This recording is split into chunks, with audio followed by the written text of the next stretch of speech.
وہ عیسیٰ کلمۃ اللہ روح اللہ کواری بطول مریم سے پیدا ہوئے، ان کے ماننے والوں نے عقیدہ کیا گڑھا کہ وہ اللہ کے بیٹے ہیں۔ اب ان کو قیامت کے دن رسوا کرنے کے لیے اللہ پاک حضرت عیسیٰ کو کھڑا فرمائے گا جیسا کہ اس کی شان ہے، اور حساب لینے کے لیے نہیں، بہت توجہ کرنا، حساب لینے کے لیے نہیں، ان پر لگے ہوئے الزام کو کلیئر کرنے کے لیے اللہ ایک سوال کرے گا قیامت میں، عیسیٰ یہ بتاؤ کیا تم نے اپنی قوم کو یہی سکھایا تھا کہ وہ تمہارے بعد یہ عقیدہ بنا لے کہ تم اللہ کے بیٹے ہو؟ حساب لینے کے لیے نہیں پوچھا جا رہا ہے، کس لیے؟ لگے ہوئے الزام کو ختم کرنے کے لیے۔ حالانکہ الزام کے خاتمے کے لیے سوال کرنا یہ حساب نہیں بلکہ یہ اظہار عظمت ہے، اظہار شان ہے۔ لیکن اب سنو،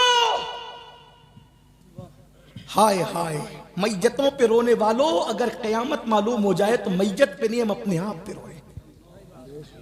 جنازوں پہ رونے والوں، اگر آخرت کی حقیقت پتہ چل جائے تو جنازوں پر نہیں بلکہ اپنے اعمال پہ رو۔ اللہ رب العزت الزام کے خاتمے کے لیے حضرت عیسیٰ کو اس الزام سے بری کرنے کے لیے، تہمت سے بری کرنے کے لیے پوچھے گا، عیسیٰ تم نے یہی سکھایا تھا اپنی قوم کو؟ اللہ کے رسول علیہ السلام فرماتے ہیں، حدیث پاک میں آتا ہے، جب اللہ یہ پوچھے گا نا کہ کیا تم نے اپنی قوم کو یہ کہا تھا کہ تم اللہ کے بیٹے ہو، تو حضرت عیسیٰ یہ سوال سن کر اتنے خوف زدہ ہوں گے کہ آپ کے جسم کے ہر بال سے خون کے پھوارے نکل پڑیں گے۔ الزام کے خاتمے کے لیے سوال ہوا تو معصوم کے ہر بال سے خون کی پھوارے نکل پڑی۔ جن لوگوں نے زنا کیا ہوگا، اللہ کی جھوٹی قسمیں کھائی ہوگی، وہ سود جس کے بارے میں رسول اللہ نے فرمایا جس نے سود کا ایک لقمہ کھایا گویا اس نے اپنی ماں کے ساتھ 36 مرتبہ زنا کیا۔ جنہوں نے نرم گدوں پہ لیٹ کر زنا کے مناظر والی فلمیں دیکھی ہوگی، میرے بھائی کیا اللہ کے عذاب کو برداشت کرنے کی طاقت ہے؟ کسی پہاڑ پر اگر اللہ اپنا عذاب ڈال دے، پہاڑ بھی پگھل جائے۔ اپنے آپ پر رحم تو کرو۔ مئی کی گرمی آنے سے پہلے ایسیاں درست کرتے ہو، مئی کی گرمی آنے سے پہلے سوتی کپڑے سلاتے ہو، مئی کی گرمی آنے سے پہلے کتنے انتظامات کرتے ہو، لیکن مئی کی گرمی کی اوقات کیا ہے اور جہنم کے عذاب کی حقیقت کیا ہے؟ یہ دنیا کی آگ جہنم کی آگ سے 69 درجہ کم ہے، کم۔ جب دنیا کی آگ کا یہ حال ہے تو جہنم کی اس 69 درجہ بڑی ہوئی آگ کی حرارتوں کا عالم کیا ہوگا؟ اللہ اکبر۔ اپنے آپ پر تو رحم کرو۔ یہ جسم جس کو ایک مچھر ڈنک مارے تو ہمارا جسم بے قرار ہو جاتا ہے، مکھی اس پر چلے تو اپنی نیند اڑ جاتی ہے، بچھو کاٹ لے تو تڑپنے لگتے ہو۔ میرے بھائی کھیت کے بچھو کا ڈنک برداشت نہیں کر سکتے، جہنم کے بچھو کا ڈنک کیسے برداشت کرو گے؟ تمہاری یہ سادی سیدھی خوبصورت صورتیں دیکھ کر رحم آتا ہے۔ اپنی صورت کو جہنم کا ایندھن مت بناؤ۔ اے جم کرنے والے میرے جوان، تو کتنا بھی مضبوط طاقتور جسم بنا لے، جب تو بچھو کا ڈنک برداشت نہیں کر سکتا تو خدا کا عذاب کیسے برداشت کرے گا؟ بس میں بات اتنی کہنا چاہتا ہوں، لوگ کہتے ہیں قیامت میں جو ہوگا مولانا دیکھا جائے گا۔ حضرت کعب احبار سے ایک بار فاروق اعظم کہتے ہیں، اے کعب ذرا مجھے خوف و خشیت والی باتیں سنا۔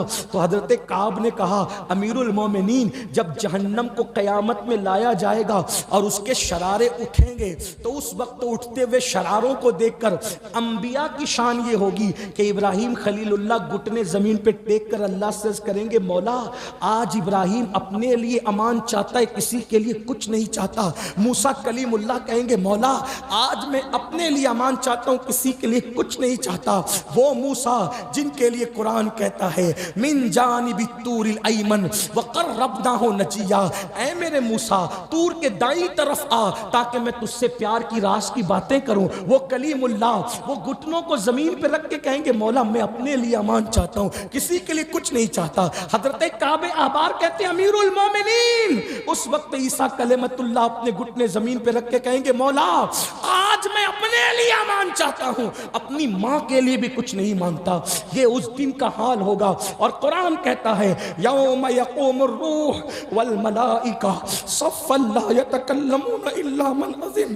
قرآن کہتا ہے اس دن جبریل امین بھی، وہ جبریل جو فرشتوں کا سید اور سردار ہے، وہ جبریل امین جو اللہ کے نزدیک قوت والا، عزت والا ہے، قرآن کہتا ہے جبریل بھی اس دن فرشتوں کے ساتھ اللہ کی ہیبت سے کانپ رہے ہوں گے۔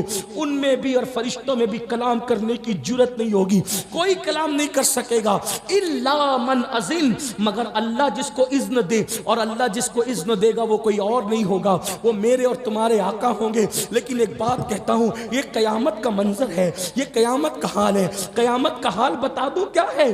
جرائم پر دلیر ہو رہے ہو، ایک ماں اپنے بیٹے سے ایک نیکی مانگے گی تو بیٹا کہے گا تو کون ہے میں نہیں پہچانتی، اور بیٹا ماں سے نیکی مانگے گا ایک نیکی تو ماں کہے گی تو کون ہے میں نہیں پہچانتی۔ اس دن باپ بیٹے سے بھاگے گا، بھائی بھائی سے بھاگے گا۔ یہ تمہارے دوست جو تمہارے کندھوں پہ ہاتھ رکھ کے تمہیں گناہوں کے اڈوں پہ لے جاتے ہیں، قرآن کہتا ہے الاخلاء یومئذ بعضهم لبعض عدو، تمہارے جتنے پکے دوست ہیں، الاخلاء فرمایا، اخلاء خلیل کی جمع ہے اخلاء، اور خلیل کہتے ہیں پکے دوست کو۔ ایک بات کہہ دوں، آج کوئی کسی کا خلیل نہیں ہے۔ ارے لوگ دوست نہیں ہے تو خلیل کیا ہو سکتے ہیں؟ خلیل کہتے ہیں پکا دوست۔ اب پکا دوست کس کو کہتے ہیں پتہ ہے؟ اگر دوست کے آگ میں کود پھر اس کو کودنا ہی ہے، یہ ہے خلیل۔ دوست کے ایک لوتے بیٹے کو رکھ دے چھری پر، چھری کے نیچے، خلیل کو رکھ دینا چاہیے۔ دوست کا یہ کرنا ہے بیوی کو چھوڑ دے جنگل میں، خلیل کو کرنا چاہیے۔ یہ خلیل ہوتا ہے، خلیل یعنی دوست کی جو مرضی وہ خود کی مرضی، خلیل اس کو کہتے ہیں۔ اب قرآن کہتا ہے، حالانکہ یہاں قرآن خلیل کی جمع خلا بیان کر رہا ہے، جتنے گہرے دوست، یعنی ایسی محبت ہو کہ ایک دوسرے کے بغیر نہ رہ سکے، ایک دوسرے کی مرضی پہ قربان ہو، ایسے دوست تمہارے کیا بن جائیں گے؟ کیا بن جائیں گے؟ عدو، دشمن بن جائیں گے، دشمن۔ قیامت کے دن کوئی کام نہیں آئے گا۔ اب یہاں پر کچھ لوگ تھوڑا بڑھ کر کے ڈینگے مارتے، کہتے دیکھو کوئی کام نہیں آئے گا نا، کوئی کام نہیں آئے گا نا۔ ہم کہتے ہیں ابھی آیت پوری نہیں ہوئی،